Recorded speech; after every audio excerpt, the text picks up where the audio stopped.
We're going to break down aiming into 3 parts: flicking, tracking, and switching. Flicking is a very fast reactional movement where you have to move your crosshairs somewhere unexpected, maybe somewhere where you're not currently holding. So for instance, if you're aiming down somewhere and then a player appears from some other angle that you're holding and you try to flick to that target as fast as possible.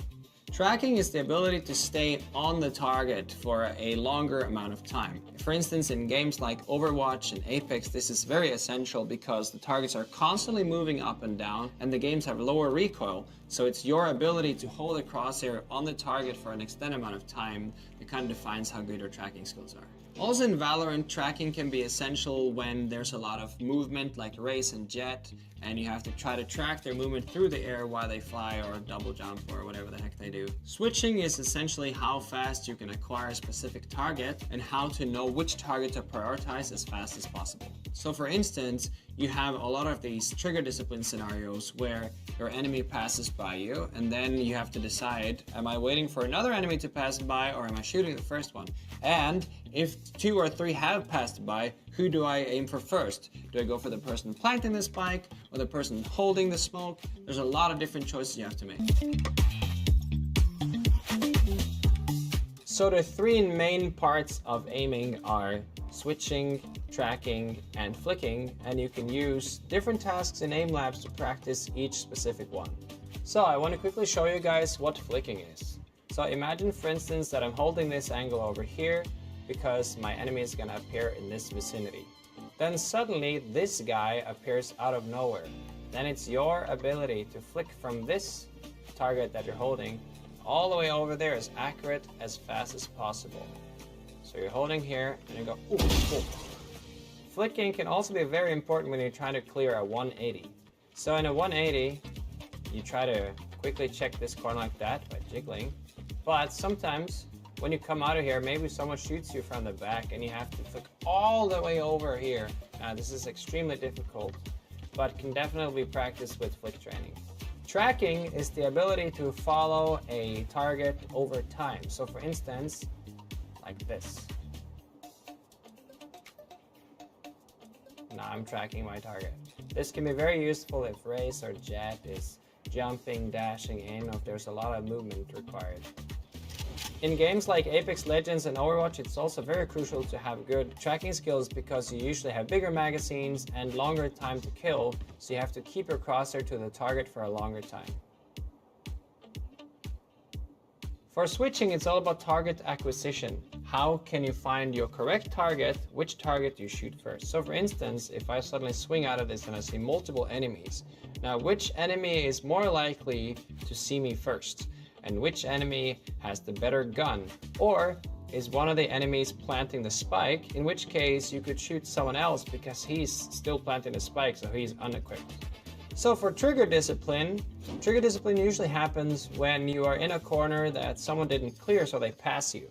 But then you hear more audio that multiple enemies are approaching, in which case you're trying to have enough discipline to let more enemies pass so that you might be able to get 2 or 3 frags instead of 1. But there's a problem. The first target that ran past, maybe they start fighting one of your teammates.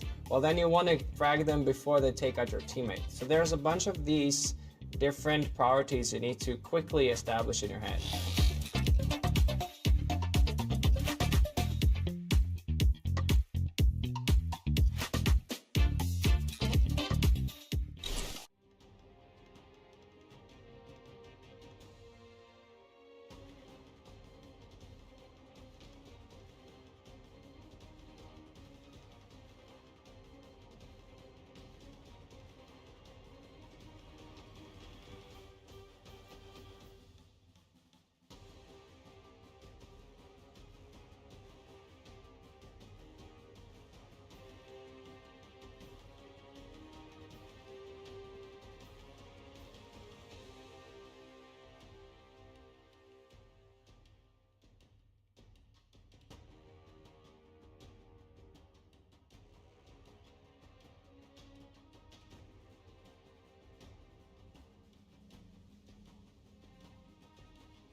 terms of sensitivity, there's a lot of questions and there's a lot of open answers as well. But one thing I will say is that a lower sensitivity in general makes you more consistent.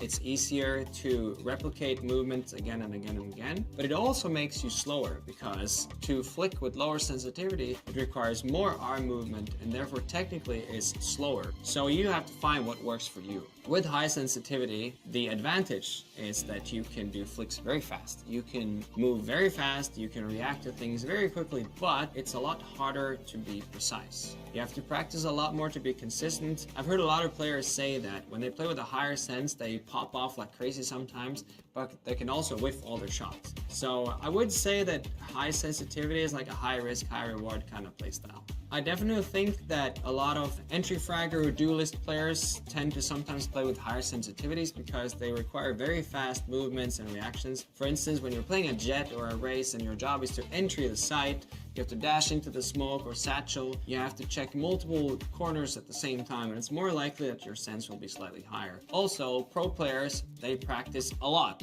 So they're more likely to be consistent even if their sensitivity is higher, which in general gives you lower precision. Most gaming mice, they are standard with 800 DPI. Some people, including myself, like to switch that. So the way it works is that if you double your DPI, you have to half your sense to get the same sensitivity amount.